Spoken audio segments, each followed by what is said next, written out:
When I mentioned my daughter-in-law, Charlotte, Kyle fell silent. Then he let out a big sigh. Charlotte didn't pick up the phone. And she hasn't been to your house, right? Well, but she does send me $10 every month. I use it to buy snacks for the caregiver. When I said that, Kyle burst out laughing.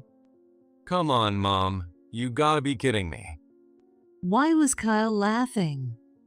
What do you mean, kidding? The amount is way off. I told Charlotte to send $1,000 every month. $1,000? Hold on a second. I couldn't believe what Kyle was saying, so I rushed to grab my bank statement. I checked the amount, and sure enough, it was only $10 a month. It really is $10 a month. That's what I thought it was supposed to be. On the other end of the phone, Kyle was clearly shaken. I could hear him muttering something to himself. Sorry, I need to think about this. I'll call you back. Can you send me a photo of that bank statement? I just want to double check. Got it, I'll send it right away. All right, talk later. With that, he hung up. I had no idea what was going on, but something about it didn't sit right with me. I went ahead and took a picture of the bank statement and sent it to Kyle.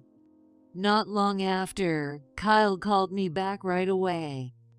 Mom, I'm sorry. I'll be coming home next month, so I'll give you the money in person. I've already talked to Charlotte about it. I'm happy you're coming back, but what's going on? I want to explain, but I just can't right now. Just wait for now, okay? There's nothing to worry about. With that, Kyle abruptly hung up. My name is Angela. Right now, I'm sitting in front of a picture praying. In the framed photo before me, my husband is smiling. How many decades have passed since he left us? I've grown old, but in that picture, he remains forever young, smiling as always. Beside me, praying, is my son, Kyle. I raised him all on my own. My life was never easy, and with my busy work schedule, he must have felt lonely at times. Even so, Kyle always took the initiative. He made lunch for both of us, helped with cleaning and laundry, and did whatever he could around the house. Because of that, I was able to focus on my work. Kyle, congratulations on graduating from college. Mom, I should be the one thanking you for raising me all these years. I'll work hard from now on, so you can take a break. Yes, today is Kyle's college graduation ceremony. These 22 years felt both long and short. Now that Kyle is stepping into adulthood, I finally feel like a weight has been lifted from my shoulders. Working hard is great, but make sure to take care of yourself, okay? Ever since Kyle started working, I found myself feeling a bit bored. I had already retired from my job, and since I had always been a workaholic, I didn't really have any friends. Staying home all the time wasn't good for my health, and more than anything, I was worried about my finances for the future. So I decided to take on a part-time job. That's how Kyle and I each started our new lives. A few years passed, and then one day, Mom, you don't have any plans next Sunday, right? Not really. Do you need me to do something? Kyle scratched his head, his face turning a little red. Actually, there's someone I want you to meet. Sorry for the short notice, but can you? Seeing how nervous he was, I couldn't help but chuckle a little. Of course, you found someone special, haven't you? I'm looking forward to it. I never said that. You don't have to, I can tell. For the next few days, I was surprised at how excited I felt. At the same time, the thought of Kyle starting a new life away from me made me feel a little lonely. With those mixed emotions, the promised day arrived. Kyle arrived right on time and brought her with him. I'd like to introduce you. This is Charlotte. Nice to meet you. I'm Charlotte, and I'm dating Kyle. Charlotte had a very modern, trendy look. Her hairstyle and makeup were styled after popular artists, and she wore cute, fashionable clothes. At first glance, she seemed a bit flashy and carefree. But since Kyle had always been the quiet type, I figured someone as lively and cheerful as Charlotte might be a good match for him. And in reality, she wasn't shy around me at all. She excitedly showed me her phone screen and passionately talked about her favorite artists. Once we all felt completely comfortable, Kyle turned to me and said, "I'm planning to marry Charlotte." I had no reason to object. Before long, Kyle and Charlotte got married and moved into their new home, just 15 minutes away from mine. I had assumed I would be living alone from then on, but one day, Charlotte suddenly came to my house and said, "Please teach me how to cook." Even if you ask me all of a sudden, I'm not that great at it myself. But you're still way better than me. I have no idea where to even start. Kyle is always busy, so I really want to learn how to cook on my own. Charlotte's big eyes welled up with tears as she clenched her hands together, pleading with me. Honestly, I was busy with my part-time job, but seeing how much my daughter-in-law was relying on me, I couldn't just turn her away. "All right, I'll teach you everything I can." Thank you so much. Charlotte's eyes lit up with excitement. From then on, I started teaching her how to cook at her house. I showed her how to pick out good ingredients at the grocery store, how to shop smart and save money, and how to plan meals efficiently. To make sure I wasn't teaching her anything wrong, I even studied cookbooks in advance. It reminded me of when Kyle was little, standing in the kitchen beside me, and I couldn't help but smile.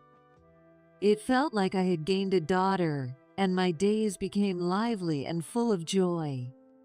But those happy days didn't last long. At first, Charlotte seemed eager to learn.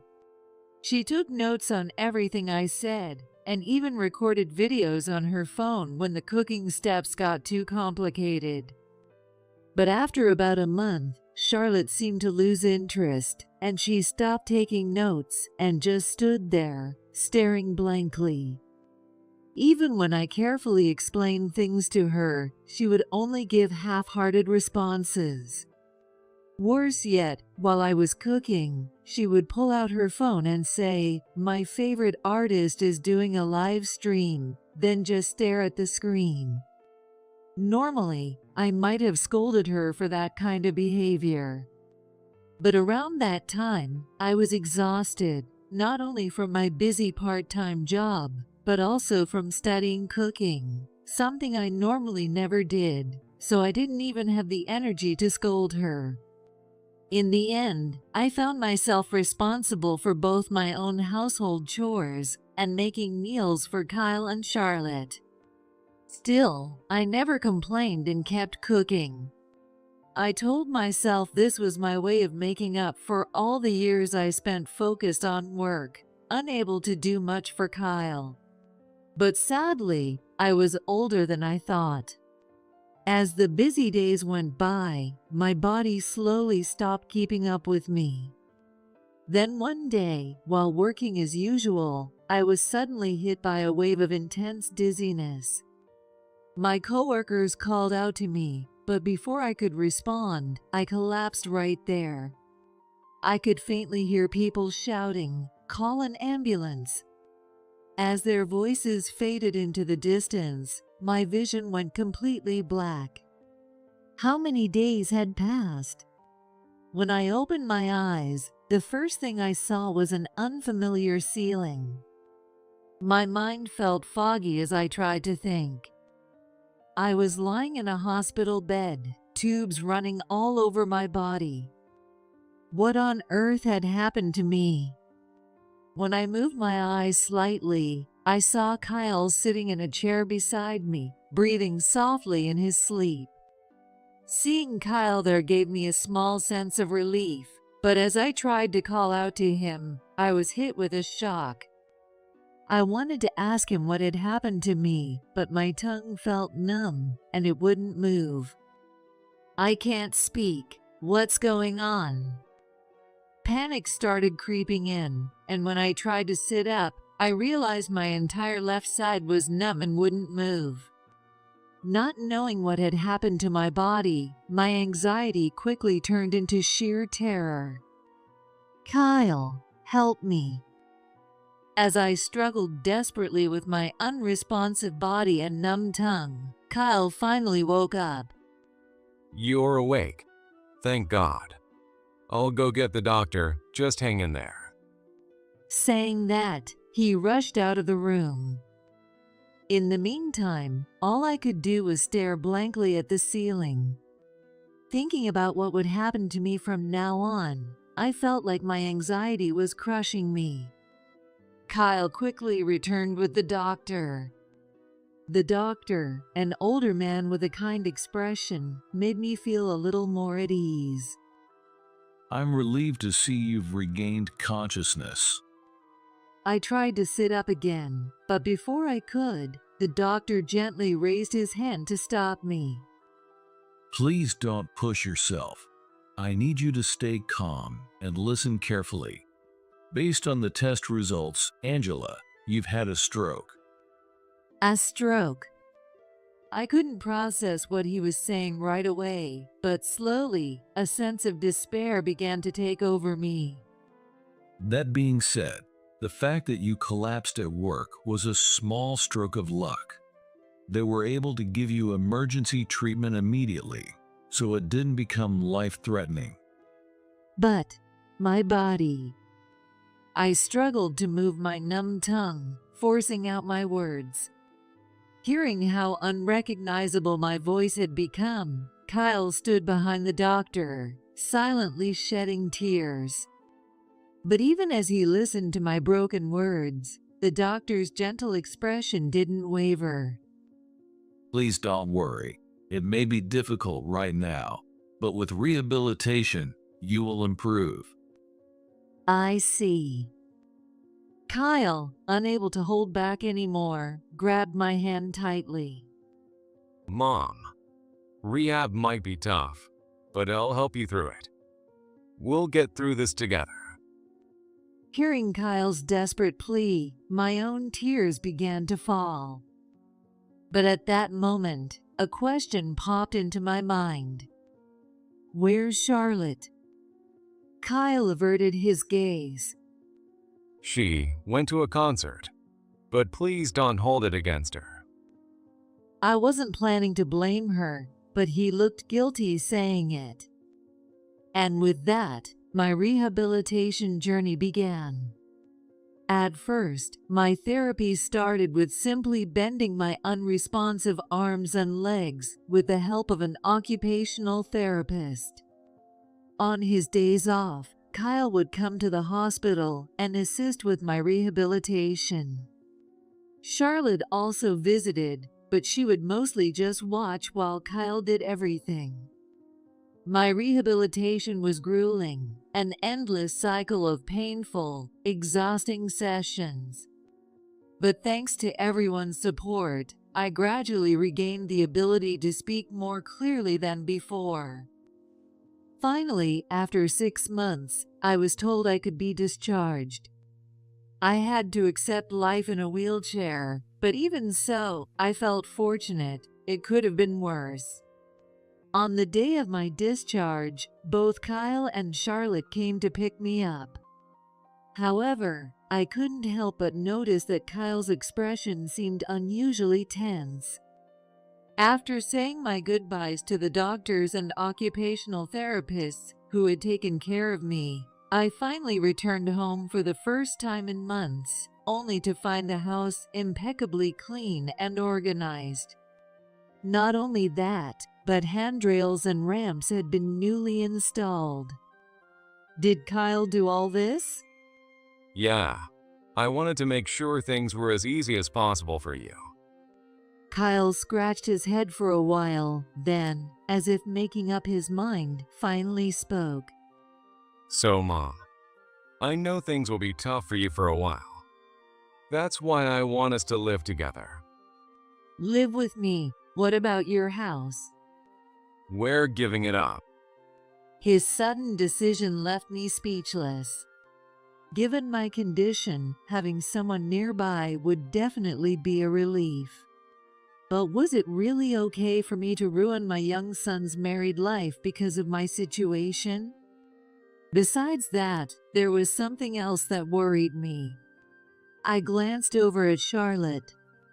Her eyes were glued to her phone, not listening to what we were saying.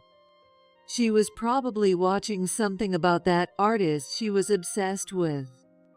I couldn't shake the feeling about how Charlotte had once asked me to teach her how to cook, only to do nothing and leave all the household chores to me. I had no intention of blaming her for it, but I couldn't help but wonder if I could trust her. You're okay with this, right?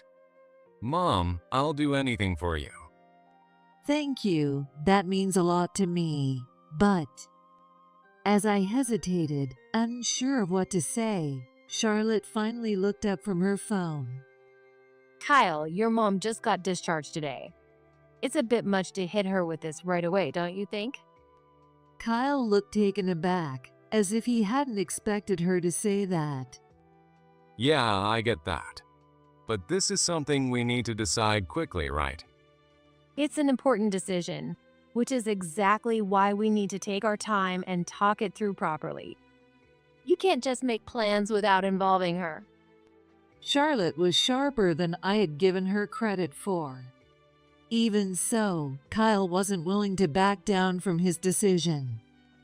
Listen, my dad is gone, and we don't have any relatives we can rely on. Who else is going to take care of Mom?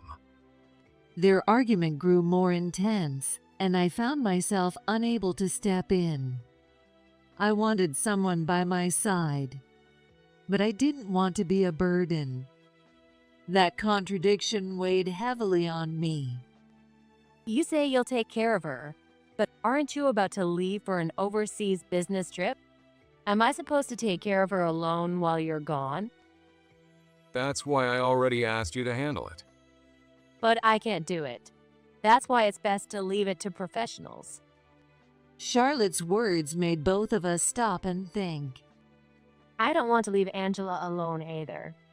But I have no experience with caregiving, and I know it would be difficult. So why don't we hire a professional caregiver, and we'll cover the cost? Charlotte's unexpected suggestion took me by surprise. It was true that hiring a caregiver would ease my uneasy feelings. Kyle would be able to focus on his job without worrying.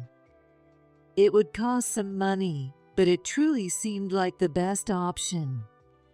Kyle crossed his arms, deep in thought. Charlotte stood with her hands on her hips, looking rather pleased with herself. A caregiver? Yeah, I guess leaving it to a professional is a solid idea. Mom, what do you think? I agree. I don't want to disrupt your lives. In the end, Charlotte's idea was the one we went with. I was honestly surprised that she had suggested hiring a caregiver. Up until now, I had assumed she didn't really care about me at all. I felt ashamed for having doubted Charlotte just moments ago. From there, Kyle and Charlotte continued their discussion, deciding on which caregiver to hire.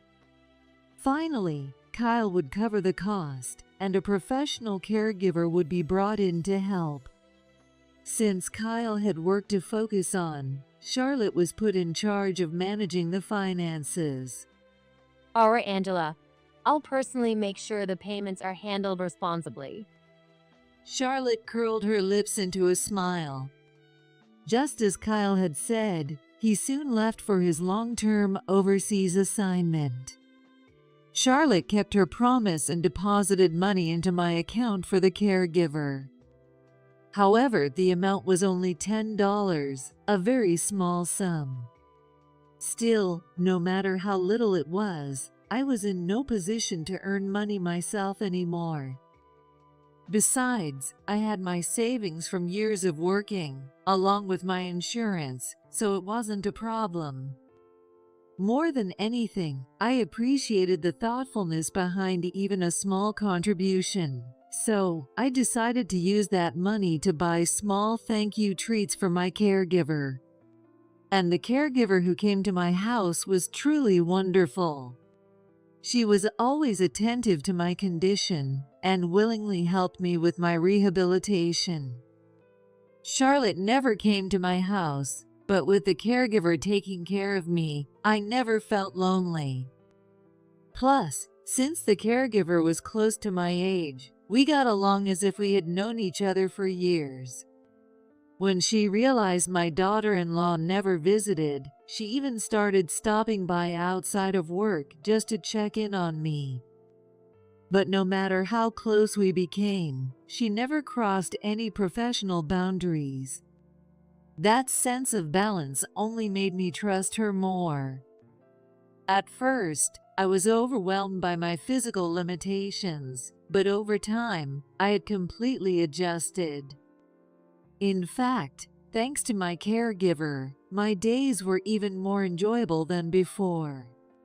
Those happy days passed by in the blink of an eye, and one morning, 6 months after my discharge, as I was having breakfast, I received a call from Kyle.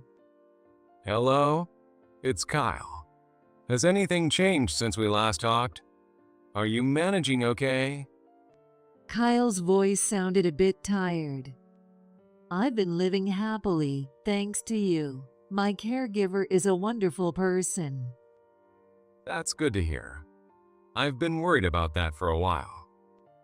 Hearing my voice must have reassured him because I could hear him exhale deeply over the phone. What about you? Work sounds tough. It is. I was confident in my Russian, but real-life conversations are on a whole different level. You'll get used to it eventually. Maybe being a little pushy would actually help. For a while, we continued chatting and laughing. Well, mostly, it was Kyle venting about work. Then, suddenly, a question crossed my mind. I love talking with you, but have you called Charlotte yet?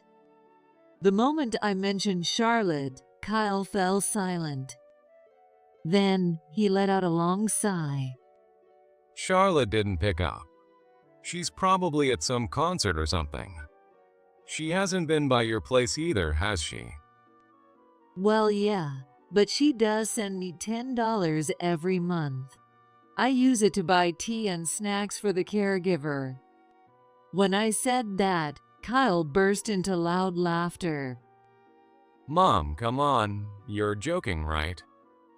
But I didn't understand why he was laughing. What do you mean joking? The amount is way off. I told Charlotte to send $1,000 every month. $1,000? Wait a second. I couldn't believe what Kyle was saying, so I hurried to grab my bank statement.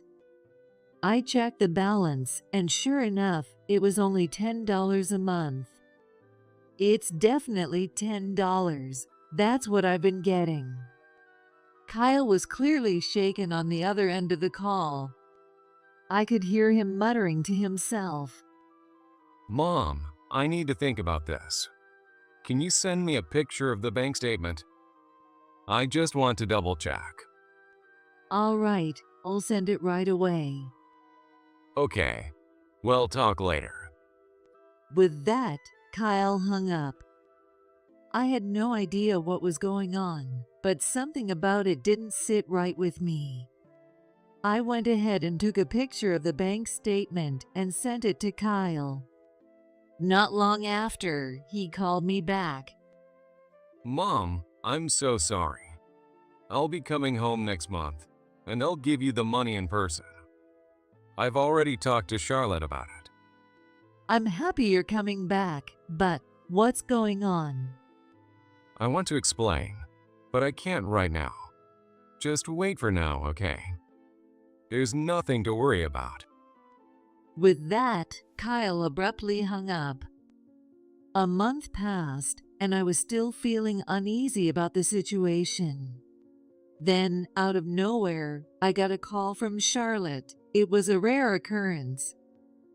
I assumed she was planning some kind of surprise for Kyle's return and eagerly answered the phone. But to my surprise, Charlotte was sobbing uncontrollably. Angela, it's terrible. Wait, what happened? Calm down. Please, you have to stop Kyle. What do you mean? I tried my best to soothe Charlotte, but her crying only grew worse. On top of that, nothing she was saying made any sense. It wasn't even a real conversation. Why do I need to stop Kyle? He's going to be so mad. I can't explain, but please, tell him not to come back to the US. Since I wasn't getting anywhere with her, I decided to end the call and dial Kyle instead. Fortunately, he picked up right away. When I mentioned Charlotte, Kyle simply said, "I will explain everything when we meet tomorrow." And then, the next day arrived. Kyle and Charlotte came to my house together. Charlotte looked sulky and refused to meet my eyes. But as soon as we reached the living room, Kyle told her to apologize. Though clearly unhappy about it, Charlotte lowered her head in front of me. Angela, I'm truly sorry. Then, without hesitation, Kyle began explaining everything. I originally told Charlotte to give you the money in person, both to help with your expenses and to check in on you. That's why I transferred an extra $1,000 into our household account every month. Right, Charlotte? That's correct. She responded, still keeping her head down. But in reality, instead of handing over the $1,000, she only deposited $10 into your account. So, Charlotte, where did the rest of that money go? I spent it on concert tours. Concerts cost that much? Well, I wanted to follow the entire national tour, and my sister Melanie wanted to come too, so it added up. Charlotte showed no sign of guilt, and she just pouted like a child caught misbehaving. You didn't just go to concerts. You splurged on luxury hotels at every stop, didn't you? At Kyle's words, Charlotte shot him a glare. So what? I have the right to travel too. Shut up. If that's what you wanted, you should have just been honest. You spent the money that was meant for Mom's caregiver. What would you have done if something had happened to her? Charlotte didn't respond. She just lowered her head again. So Charlotte, you had no idea Kyle was coming back to the US? Of course not. I came back so suddenly, so she was caught completely off guard. That's right. Kyle hadn't told Charlotte he was returning. Not only had Kyle suddenly returned to the US, but he also told Charlotte, "This time, I'm handing over the money in person." That sent Charlotte into a panic. Because by then, there was no money left in the account to cover her credit card payments. Desperate, Charlotte tried to steal the $1,000 from Kyle's bag when he wasn't looking. But even that was part of Kyle's trap. He had secretly recorded the entire thing. With that video, along with the photo of my bank statement, Charlotte had no choice but to confess everything. As Kyle recounted Charlotte's wrongdoing, I could see tears forming in his eyes. It was understandable that he had been betrayed by someone he trusted. Seeing that, I couldn't help but feel heartbroken as well. But Charlotte remained sullen, her expression unchanged. She kept glancing at the clock, as if impatient for this to be over. Kyle finally lost his temper. Charlotte, what's with that attitude? You did all of this. Don't you feel even a little sorry for my mom? Charlotte let out a loud, annoyed sigh. Oh, just give it a rest already. You're so damn annoying. It's always, mom this, mom that. I'm sick of it. What did you just say? What's wrong with caring about my mom? It is a problem. We got married and all you ever talked about was your mom. You never paid any attention to me.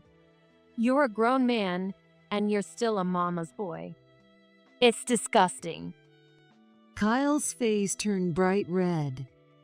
He looked like he was about to snap, so I quickly stepped in. That's enough. Both of you stop it. But, Mom. It's fine, but Charlotte, you might be right. Maybe Kyle didn't give you enough attention. But what about you? What are you trying to say? Aren't you the one who's been obsessing over some artist like a teenager? You were always glued to your phone. What about that? Charlotte's expression faltered. What the hell? That makes no sense. Whatever. You two can enjoy your little happy life together. With those parting words, Charlotte stormed out of the house as if she were fleeing. Kyle didn't chase after her this time. Mom, I'm really sorry. Don't worry about it. A lot of good things came out of this too. Kyle and I looked at each other and couldn't help but burst into laughter. That day, Kyle stayed with me. It had been years since we had spent time together like that. Even though I now lived in a wheelchair, I was able to enjoy the same happiness as before. And that was enough for me. However, this incident ultimately led to Kyle and Charlotte getting divorced. I had encouraged them to reconcile, but then an even bigger problem came to light. The amount Charlotte had spent following her favorite artist was far greater than what was missing from my caregiver funds. So where had all that extra money come from? It turned out she had been selling Kyle's personal belongings to fund her obsession. As if that weren't bad enough, an even more shocking truth came to light. Charlotte's sister, Melanie, had also gone through a divorce in the past, using the exact same scheme. She had been ordered to pay alimony, but instead of using her own money, she had secretly withdrawn it from Kyle's account. When I heard that, I was so shocked I couldn't even speak. At that moment, I realized there was no way I could defend Charlotte any longer. If Kyle had stayed married to her, she would have eventually taken everything from him. After the divorce, Kyle moved in with me. What a nightmare. Who sells someone else's belongings to follow a band around? Well, I guess for some people, that's just how much they love their favorite artists. But the divorce went through without any issues, right? Yeah, of course. I have all the evidence. I also filed for damages and alimony. But honestly, I doubt she'll be able to pay. After that, we completely lost contact with Charlotte, so I have no idea what became of her. From what Kyle heard, she and Melanie were now living together in a run-down apartment. Instead of supporting each other as sisters, they spent their days blaming each other while desperately trying to make money. but that was no longer our concern. Kyle's overseas assignment eventually ended, and he returned to the US for good. His job kept him busy as always, but he still took care of me whenever he could. My caregiver remained just as wonderful as before, always looking out for me. That alone made me feel incredibly fortunate, but there was one more thing that made me happy. The first time Kyle met my caregiver, they started talking and made an interesting discovery. Her daughter happened to work at the same company as Kyle, and she was one of his junior colleagues. What a small world. But the surprises didn't stop there. It turned out that my caregiver's daughter had feelings for Kyle. She had kept them to herself while he was married, but now that he was single again, she had started making her move. These days, she often comes over to my house, helping Kyle with chores as they spend more and more time together. Neither I nor my caregiver had any objections to their relationship. She was a wonderful woman, and we got along so well. I was sure our children would too. When I first had my stroke and ended up in a wheelchair, I had no idea how I would manage. But in the end, I became happier than I had ever been before. Now, I simply look forward to seeing what my future holds for these two young people.